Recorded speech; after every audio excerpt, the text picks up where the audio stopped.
I think when you're in those early stages of starting a business, you definitely have those moments of doubt and you're like, is this what I really want? I mean, definitely ask yourself those questions because it is important before you go down that path, that it takes a lot of commitment. But if those beliefs and values are in place and you're following your dream, I guess you could call it, or something that you love doing, keep reminding yourself of that. You need to always find the love in what you do, otherwise you're going to hate your job. Yeah. So I think in moments of struggle, just think back to those times that have made you really happy in the business. Keep thinking of new ideas to keep it refreshing and creative. And why you wanted to do this. Yeah. My name is Grace and I'm from Auckland. And I'm Shenine and I'm also from Auckland, and we are the co-owners of Doe Donuts. Doe sort of started out of nowhere. We'd never made donuts before. We were home bakers, we loved cooking, and when we lived together overseas, in Sydney to be exact, Shenine and I started cooking together, trialling different recipes that reminded us of home, and one of those recipes were Cook Island donuts. We started off at markets, so that was kind of our foot in the door to owning our own hospitality business. We worked in completely different industries when we were living overseas. Shenine was working in digital marketing, media, and I was working in a law firm doing contracts, so we never thought we'd start a business making donuts. It was a complete sort of surprise for us. I think we realised we could start selling donuts when we got back home, when our friends and family kept telling us how delicious they were. And we slowly got better and better at making them. I think what I'm most proud of about our business is the fact that Shenine and I have learnt everything from scratch. We started off at the markets, and then we were selling boxes of donuts through Instagram. And then we decided to do one day a week where we just dedicated, like on a Friday, or it was a Friday, that we're just gonna sell donuts. And we created a website and we did it through there. And we got quite a bit of attraction, and this is all while we're working full time. Then we thought, okay, we're getting a lot of attraction, it's just one day a week, we need to do a few more days a week. Then we went and looked for a kitchen. Then we started to do a few more days, and it is pretty tiring to work full time and do this, especially because you're up early hours of the morning, and on top of that we were also doing deliveries, and then we were going back to our jobs. So it was really full on for us.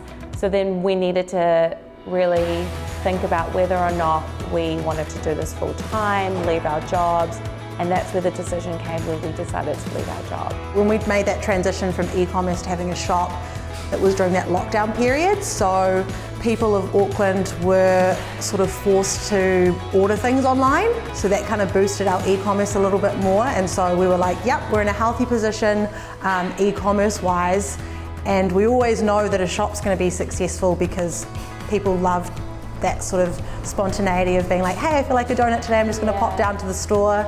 So yeah, that helped us a lot too. Yeah. We've been doing this for 5/6 years. We've eaten everything else and we're kind of over it, but they're all delicious. So whenever we come up with something new, we get addicted to it. One thing I really admire about our business is that we use cultural flavours like pandan and ube and which are heavily used in Filipino desserts. We have pineapple pie, which is more of an island dessert. We're not afraid to try different flavours, and we want that, to be honest. We know the diversity of our customers and we want to make sure that we kind of cater to all of them. And I think that's one of the hard things about being a food business too, is that everyone's got such a different palate. Some people come in and they're like, oh, the Russian fudge flavour, it's not for me, it's a bit too sweet type of thing. But then there'll be something else that they love, like the apple pie, which is more fruity. Yeah.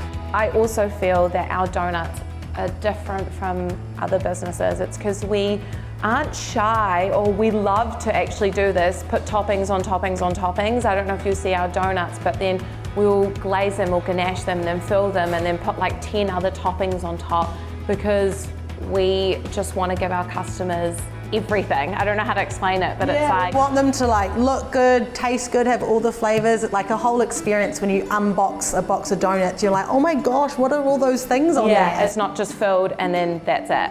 I think opening the shop was a challenging time for us, that transition, having no money, working in the shop ourselves, knocking the tiles down so we could save money, painting different areas of the shop. You just get through them. You just remind yourself of the end goal of why you're doing this. Yeah, and we have each other, which is really awesome, you know, so.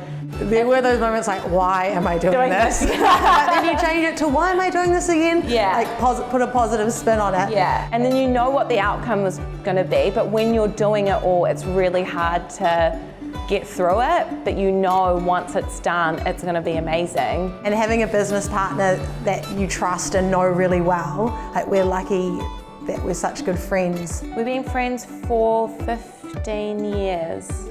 We met in high school. Friends in maths class. Yes.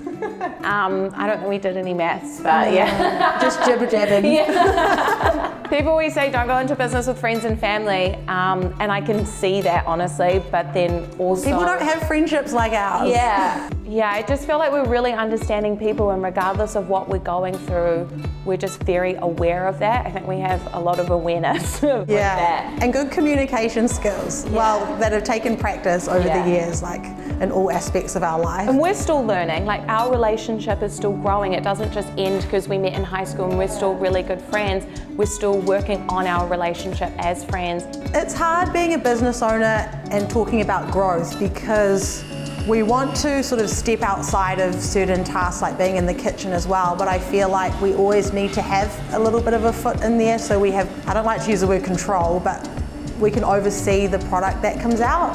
A lot of businesses grow too quickly, and people that own that business, they move on to other things too quickly, and then you hear customers saying, oh, the quality's gone down, or... It's not what it used to be, We have amazing employees already that do that for us, that we don't even have to oversee. Yeah, that would be the thing, right? Trusting that the people that we hire really care about the business too, and trusting in ourselves that we can teach those people the methods and the processes that we do.